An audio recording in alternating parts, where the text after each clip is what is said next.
One of the most radical exercises, bring everything back to this witnessing or just to emptiness. Each time the thought come, let it perish before it proliferate. As it come up, just try and bring it back. It's a strong exercise. It's a master pointing, okay, to that which is the eternal about ourselves.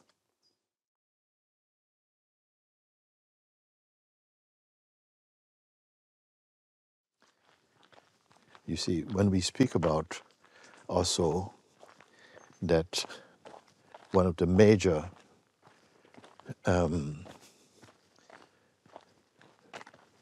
exercise to transcend the dominant force of the mind, because the mind is, in the mind, what we call the mind, usually is projecting a lot of just random, pointless thinking, just habitual thinking. And it may seem harmless enough. It's not that you have to be thinking to hurt someone. Just the traffic of mind creates a kind of, it creates a sort of like a fog, a kind of layering, as it were, from our way of looking over the silence of being. And because we become accustomed to it, it's just unquestioned. This kind of white noise is always going on, going on. So the sages have said, and I say also, that do not regard this white noise as harmless, and don't accept the habit of going in it, because no, it's just going on. It keeps pumped up the identity that it needs to refer to have a relationship with its projections. You see, so this I call white noise activity is very much laced with or underlies this identity that keeps us in the state of personhood. And the state of personhood itself is like a fog layer that covers the purity of being. So one of the most radical exercises that not everybody can take to it, but at some point, as you begin to as you start, first of all, for observing with detachment, disidentify from the activity of the mind. We're going to say mind. I'm not going to talk so much about outside world, but like the mind stuff, disidentify from it. But it can include also in daily life the flow of life around. That is also a form of mind activity, the outer mind, inner mind activity. As we detach from that a bit, or disidentify, your awareness begin to open up. Like awareness of awareness rather than awareness of things. So the awareness itself begins to sort of widen and become more self-evident. Left unchecked, the mind noise will just keep going. It goes on even into sleep. It underlies also dreaming. So, or it permeates the dreaming state also. So what I'm saying here, a radical change, when I say radical, I mean because of its power, is in each time, this mind watching, this eye watching, as soon as it comes up, you see, just bring it back, the attention back to the weakness of it.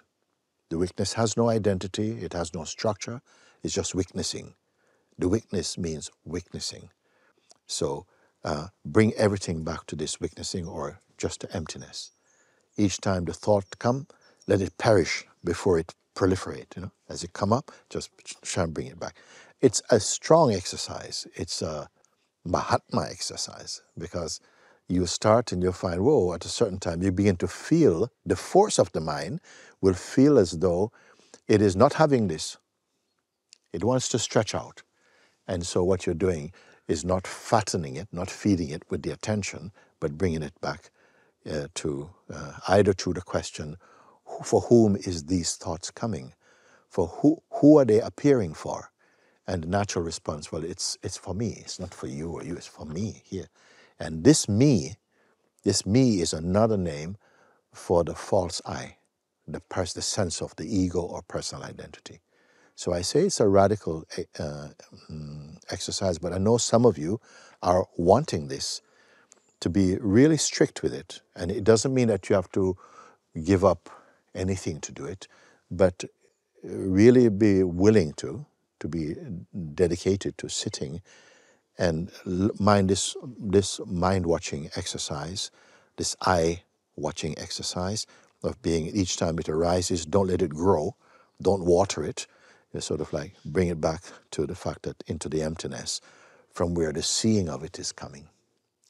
You may have to watch this over and over again for a while before you start exercise. Just listen, understand what I'm sharing. So keep bringing it back, neutralize. And after a while, you break the speed, you break this kind of saturation. And the mind, what I like to say about the mind, it arises from the heart, from the core, but it went out like a wild child, like a unruly child. Now you're applying some discipline, and it's going to feel very frustrating for the child and the parent. In this position, you are the parenting to bring it back, because you're going to have some resistance. But what you're doing here is making a shortcut to freedom. You do this, even for short periods of time, 5 minutes, 10 minutes, you do it. Some of you can go on longer. You do this. Don't let it flourish into a forest. Just keep it here. Shrink down to the tree, shrink down to the root, shrink down to emptiness. Stay in the emptiness until you gradually come to see that the emptiness is behind all things. It is the carrier of all things, being that empty state. The more you observe like that, as I said earlier, that the awareness itself, the field, seems as though it expands. At an experiential level, feels at the scope of awareness, the broadness. You start to see that, wait a second, it is not to be confused with just feeling quiet and feeling. It's not just quiet, it's immense. And it's not a thought. It's not, don't think you are the awareness. You have to see and be it. And gradually you see that somehow the world, meaning the mind activity, the haunting place of the mind, it just falls away. And what is remain? Everything is floating in the existence of awareness itself. This awareness itself is the energy of God, is the presence of God.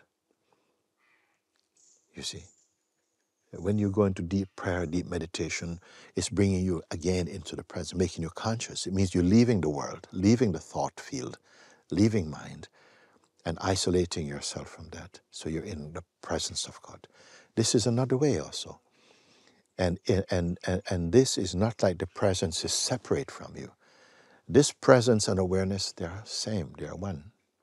So please, this is for those of you who are going to be veterans of this. You're going to be the ones who really push through. And the power is not going to be a power owned by you. Oh, look, I was victorious, I got it. You see that even those very enticing statements and stuff, they're also part of the traffic of the mind. I don't want to give in and say all you're going to experience. That is not, because the mind will itself create distortions around that. Those of you who feel that you will like to follow this, I myself am with you in this. The blessing of all those who have done it is with you. The grace of the Self is with you. Lord of the universe is with you. All outcome of this is the oneness of reality.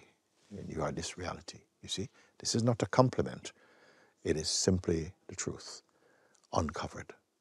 So bless you, bless you, bless you for this. Bless each one in the hearing of this.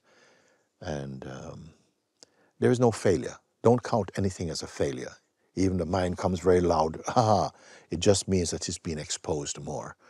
And in this radical exposure, it's throwing up all its dirty works is coming up. Now, the only one who will suffer this is the person who is who cohabits with the mind. They work together. You are not that. You are the weakness of both of that. So get used to that. This is master pointing, okay, to that which is the eternal about ourselves. God bless you. Thank you. Thank you. Bless you. Om. Jai Ramana. Jai Papaji. Jai Nisargadatta Maharaj. Jai Buddha. Jai Lord Christ. Yes.